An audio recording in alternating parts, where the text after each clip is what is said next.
It is Sunday morning, December 7th, 1941. On the island of Oahu, Hawaii, the sun rises over a paradise that feels an ocean away from the war consuming Europe. The trade winds are gentle, rustling the palms. In the harbor, the water laps quietly against the steel hulls of the greatest concentration of naval power the United States has ever assembled. It is a morning of leisure. Sailors are waking up slowly in their bunks. Some are preparing for shore leave. Others are setting up instruments for the morning color ceremony, ready to play the national anthem. There is a sense of absolute security here. The United States is not at war. It is a fortress of peace in a world on fire. But this silence is a lie. Thousands of miles to the north, hidden by the vast emptiness of the Pacific and a thick blanket of storm clouds, a massive armada has been moving in total secrecy. This is the Kido Butai, the main strike force of the Imperial Japanese Navy. For weeks they have traveled under strict radio silence, ghost ships cutting through the cold northern swells. On board 6 aircraft carriers, mechanics have been working feverishly. Pilots have been writing their final letters home, tying hachimaki headbands around their foreheads, preparing to die for the emperor. They are guided by the strategic vision of Admiral Isoroku Yamamoto. He is a man who knows America well, and he knows that the only chance Japan has to secure its expansion into Southeast Asia is to deliver a knockout blow before the fight even begins. He must break the back of the American Pacific Fleet in a single morning. To understand why this moment is happening, we must look at the months leading up to this day. The relationship between Washington and Tokyo had fractured beyond repair. Following Japan's brutal expansion into China and its occupation of French Indochina, the United States had retaliated not with bullets, but with economics. They froze Japanese assets. They imposed an oil embargo. For an island nation with a war machine to feed, this was a death sentence. Japan faced a choice: abandon its conquests and retreat, or seize the resources of the Dutch East Indies. But standing in the way of those resources was the American fleet at Pearl Harbor. And so the decision was made. If war was inevitable, it would begin with a surprise so devastating that the Americans would lose the will to fight. Back on Oahu, at the northern tip of the island, 2 privates at the Opana radar station stare at an oscilloscope screen. It is 7:02 a.m. Suddenly, a massive blip appears. It is larger than anything they have ever seen, indicating a formation of 50 or more aircraft. They call it in, but the lieutenant on duty, thinking it is a flight of American B-17 bombers expected from the mainland, tells them not to worry. The warning is dismissed. The radar is turned off.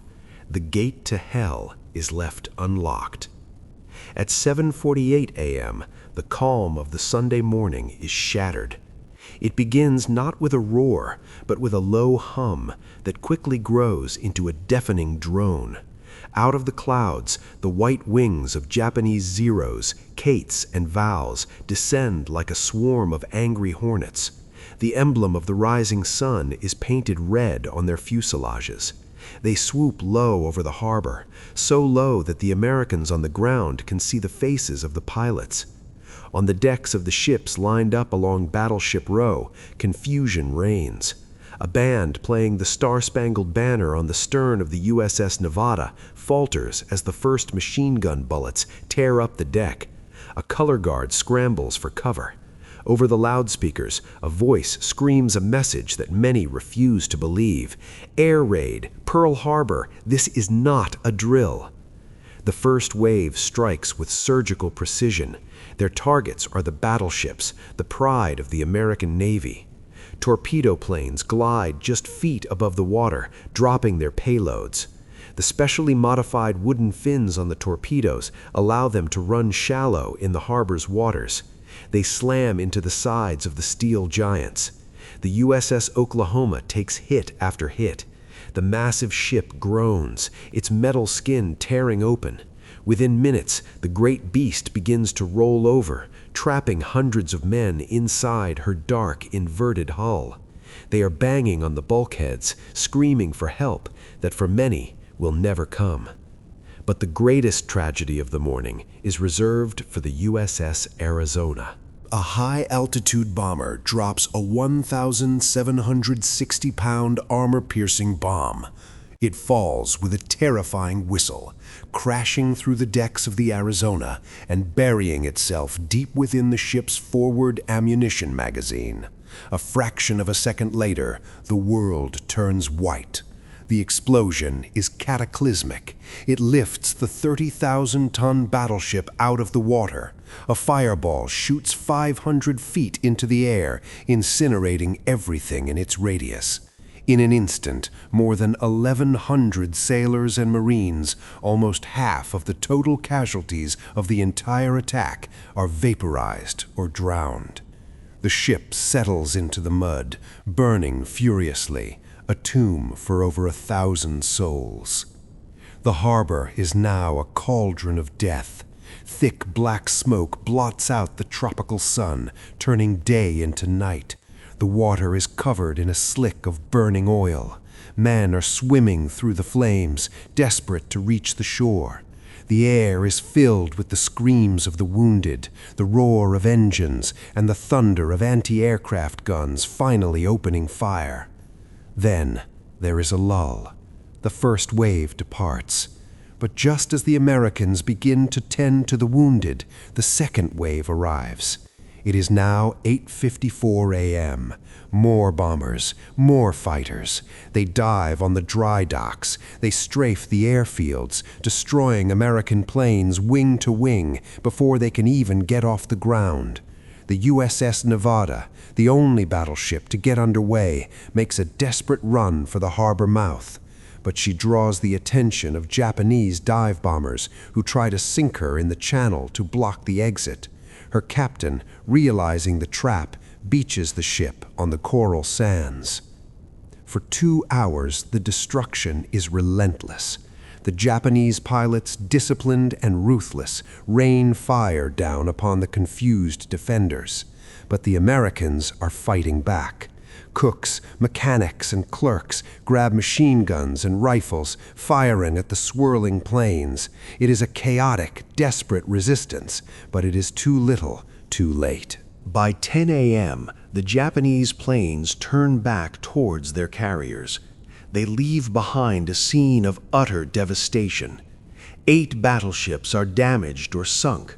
3 cruisers, 3 destroyers, and nearly 200 aircraft are destroyed.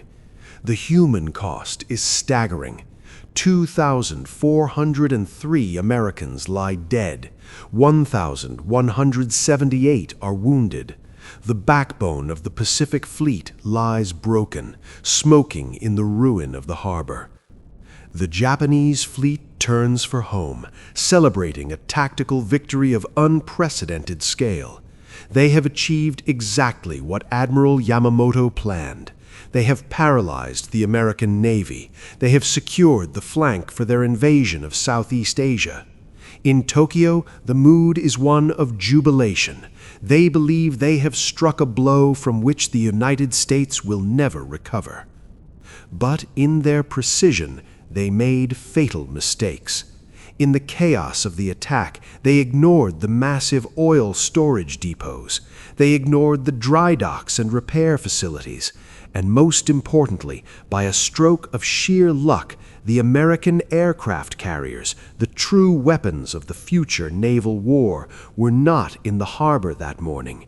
They were out at sea, safe from the bombs. The infrastructure remained. The carriers remained. And something else remained, something the Japanese leadership had severely underestimated: the resolve of the American people. The attack was intended to demoralize the United States, to scare them into a negotiated peace. It had the exact opposite effect. The shock of the surprise attack did not bring fear, it brought a cold, hard fury. The isolationism that had kept America out of the war for years evaporated in the heat of the burning battleships. The following day, December 8th, President Franklin D. Roosevelt stood before a joint session of Congress. Supporting himself on the podium, his voice steady but filled with anger, he delivered words that would ring through history.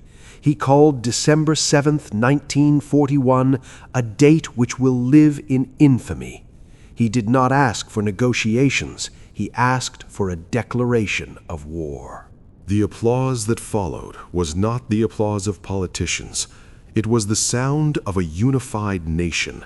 The sleeping giant had been awakened, and it was filled with a terrible resolve. The attack on Pearl Harbor was a tactical masterpiece, yes, but strategically it was the greatest blunder in the history of the Axis powers. By trying to knock the United States out of the war, Japan had guaranteed its own destruction.